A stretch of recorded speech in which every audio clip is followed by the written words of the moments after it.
শহরের এক কোণে ছোট একটা স্টুডিও অ্যাপার্টমেন্ট। ঘরের এক কোণে দামি মনিটর, স্টুডিও লাইট আর গোটা তিনেক হার্ড ড্রাইভ অগোছালো পড়ে আছে। রাত এখন 2:30। নীল আলোয় ঘরটা কেমন মায়াবী অথচ বিষণ্ণ দেখাচ্ছে। এই ঘরের বাসিন্দা হলো নীল। পেশায় সে একজন digital content creator. Video editing আর সিনেমাটোগ্রাফির সূক্ষ্ম কাজগুলো যখন সে করে তখন মনে হয় সে যেন এক অন্য জগতে বাস করছে। কিন্তু কাজের বাইরে নীল এক নিভৃতদারী দ্বীপের মতো। আজ থেকে 5 বছর আগে নীলের জীবনে এক কালবৈশাখী ঝড় এসেছিল। সেই ঝড়ে তার সাজানো স্বপ্নগুলো তাসের ঘরের মতো ভেঙে গিয়েছিল। তারপর থেকে সে নিজেকে এক অদৃশ্য দেয়ালের আড়ালে বন্দি করে নিয়েছে। কোনো মেয়ে, কোনো নতুন সম্পর্ক, সব কিছুর ওপর থেকেই তার বিশ্বাস উঠে গিয়েছিল। দীর্ঘ 5টি বছর সে কারোর সাথে মন খুলে কথা বলেনি। তার ক্যামেরা আর এডিটিং সফটওয়্যারই ছিল তার একমাত্র সঙ্গী।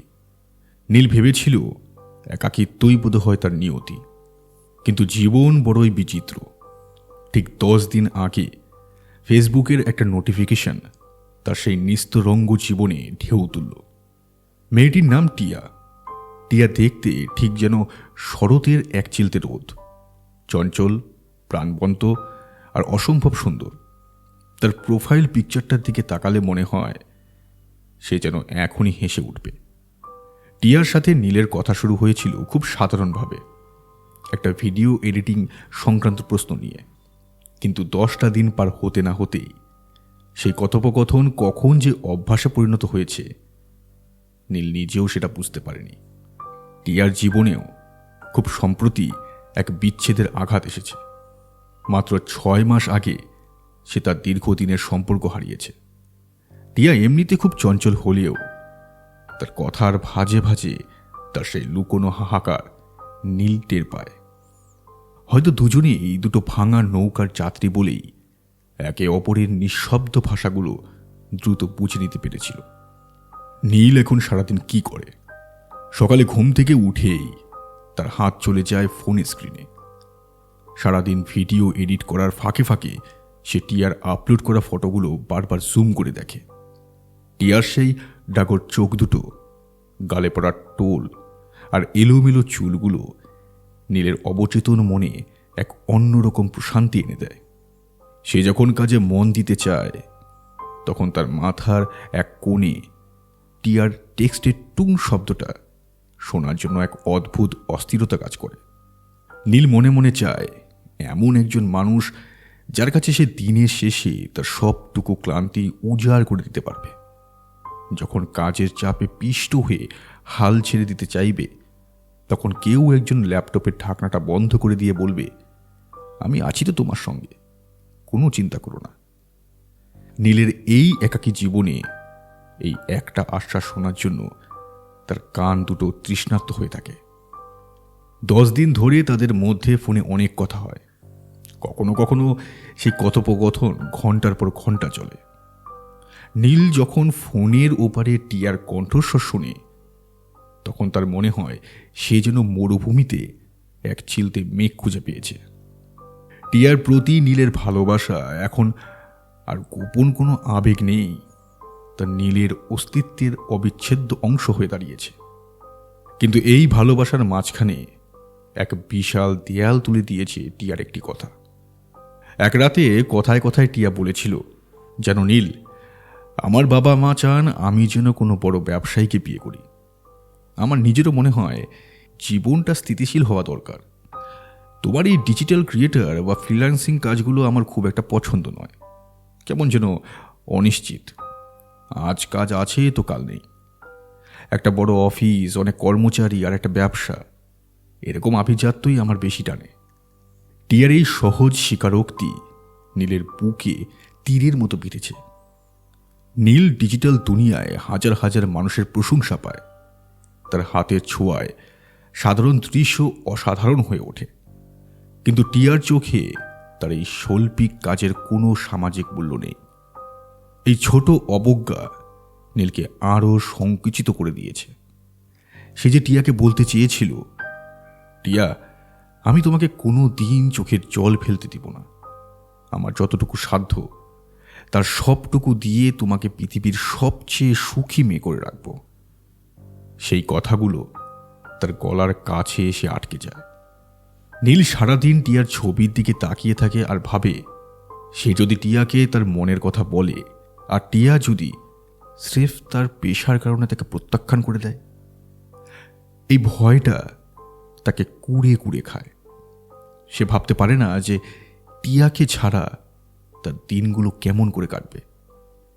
নীল জানলার গ্রিল ধরে বাইরের অন্ধকারের দিকে তাকিয়ে থাকে। রাতের নিস্তব্ধতায় তার মনে হয়, ভালোবাসা কি সত্যি পেশা বা আয়ের উপর নির্ভর করে?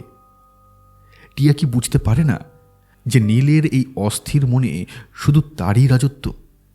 নীল চায় তাকে বলতে যে, টিয়া, আমি ব্যবসায়ী হতে পারবো কিনা জানি না, কিন্তু আমি তোমার জীবনে সেই কারিগর হতে চাই যে তোমার সব দুঃখ মুছে দিয়ে হাসির আলপনা এঁকে দেবে। তোমার বিচ্ছেদের ক্ষতগুলো আমি আমার ভালোবাসা দিয়ে সারিয়ে তুলব। নীল অনেক সময় লম্বা মেসেজ টাইপ করে, টিয়া, আমি তোমাকে ভালোবাসি, আমার ডিজিটাল জগৎটা তোমার জন্যই আলোকিত। কিন্তু প্রতিবারই সে সেই লেখাগুলো মুছে দেয়। তার মনে হয়, টিয়া যদি তাকে অবজ্ঞার সুরে বলে দেয়, তুমি তো শুধু একজন ভিডিও এডিটর, তোমার সাথে ঘর বাঁধার স্বপ্ন আমি দেখি না। তবে সেই অপমানে তার 5 বছরের গড়ে তোলা মনের দেয়ালগুলো ধুলোয় মিশে যাবে। মাঝে মাঝে ফোনে কথা বলার সময় টিয়া যখন তার ভবিষ্যতের স্বপ্নের কথা বলে, নীল শুধু চুপ করে শোনে। টিয়া যখন ব্যবসায়িক সাফল্যের গল্প করে, নীল ওপাশে নিজের কাজের ড্রাইভগুলো সেভ করে তার দীর্ঘশ্বাস ফেলে। টিয়া হয়তো চঞ্চল, কিন্তু তার অবচেতন মনে যে আভিজাত্যের মোহ কাজ করছে, তা নীল কিভাবে জয় করবে? নীল জানে সে কোনো ব্যবসায়ী নয়, কিন্তু সে একজন স্রষ্টা। সে জানে কিভাবে শূন্য থেকে সৌন্দর্য তৈরি করতে হয়। সে টিয়াকে বলতে চায় যে, টিয়া, বিশ্বাস করো, আমি তোমাকে রাজকন্যার মতো আগলে রাখব। আমি থাকতে তোমার চোখে এক ফোঁটা জল আসতে দেব না। কিন্তু সেই বিশ্বাসটা কি টিয়া করবে? 10 দিন অনেক লম্বা সময় মনে হয় নীলের কাছে। এই 10 দিনে সে টিয়াকে 1000 বার মনে মনে প্রপোজ করেছে, কিন্তু বাস্তবের ফোনের পর্দায় সে কেবলই এক ভালো বন্ধু হয়ে রয়ে গেছে। নীল টিয়ার রিপ্লাইয়ের জন্য অপেক্ষা করে থাকে। টিয়া যখন অনলাইনে আসে না, নীলের ঘরটা যেন শ্মশান হয়ে যায়। সে টিয়ার ফটোগুলো দেখে আর মনে মনে একটা কাল্পনিক কথোপকথন তৈরি করে, যেখানে টিয়া বলছে, নীল, তোমার কাজ যেমনই হোক, আমি শুধু তোমাকেই চাই। কিন্তু কল্পনা তো বাস্তব নয়। নীল এখনও তার স্টুডিওর নীল আলোয় একা বসে থাকে। তার হৃদয়ে লড়াই চলে, একদিকে গভীর ভালোবাসা আর অন্যদিকে প্রত্যাখ্যানের ভয়। টিয়া হয়তো অন্য কারোর হয়ে যাবে, হয়তো কোনো ব্যবসায়ীর সাথে তার বিয়ে হয়ে যাবে। এই চিন্তাটা নীলকে পাগলের মতো অস্থির করে তোলে। নীল চায় টিয়া তার পাশে বসে বলবে, পাগল ছেলে, আমি আছি তো তোমার সঙ্গে। কিন্তু সেই আশ্বাসটাকে টিয়া দেবে? নীল আজও তার ফোনের কিবোর্ডে হাত রাখে, আবার সরিয়ে নেয়। ভালোবাসার পেশার এই দুই দ্বন্দ্বে নীল আজ এক পরাজিত সৈনিকের মতো দাঁড়িয়ে আছে। তবুও সে অপেক্ষা করে, হয়তো কোনো এক অলৌকিক ভোরে টিয়া নিজেই বুঝে নেবে নীলের এই নিঃশব্দ হাহাকার। হয়তো সেদিন ডিজিটাল ক্রিয়েটর নীলের জগৎটাই হয়ে উঠবে টিয়ার একমাত্র আশ্রয়। অন্ধকার ঘরটিতে শুধু নীলের ল্যাপটপের আলো জ্বলছে।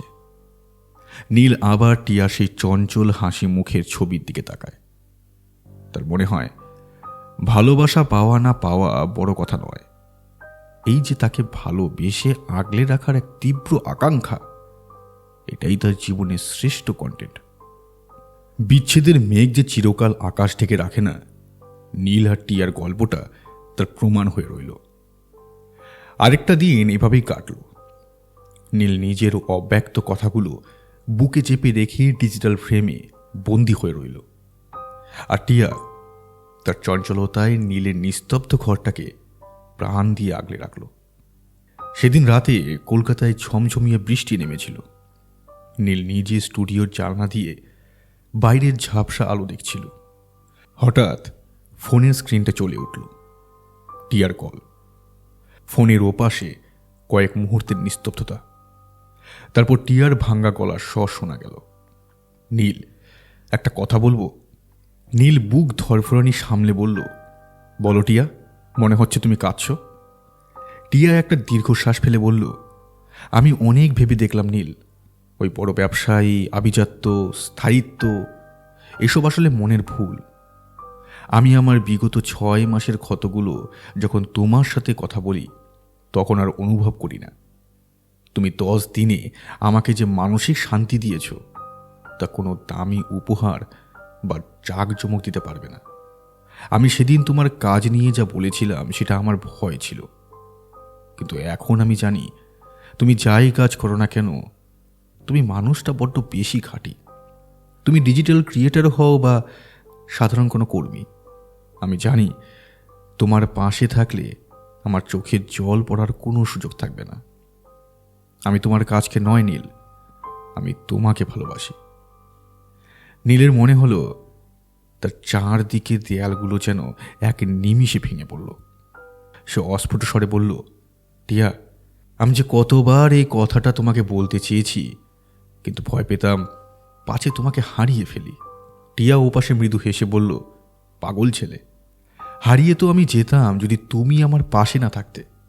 এখন থেকে তোমার ওই স্টুডিওতে যখন কাজ করতে করতে তুমি হাল ছেড়ে দিতে চাইবে, তখন আমি হব সেই মানুষ যে তোমার ল্যাপটপের ঢাকনাটা বন্ধ করে দিয়ে বলবে, আমি আছি তো তোমার সঙ্গে, কোনো চিন্তা করো না।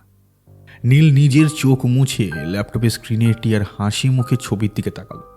যে মানুষটাকে সে রাজকন্যার মতো আগলে রাখতে চেয়েছিল, সেই মানুষটাই আজ তার জীবনের সবচেয়ে বড় আশ্রয় হয়ে ধরা দিল।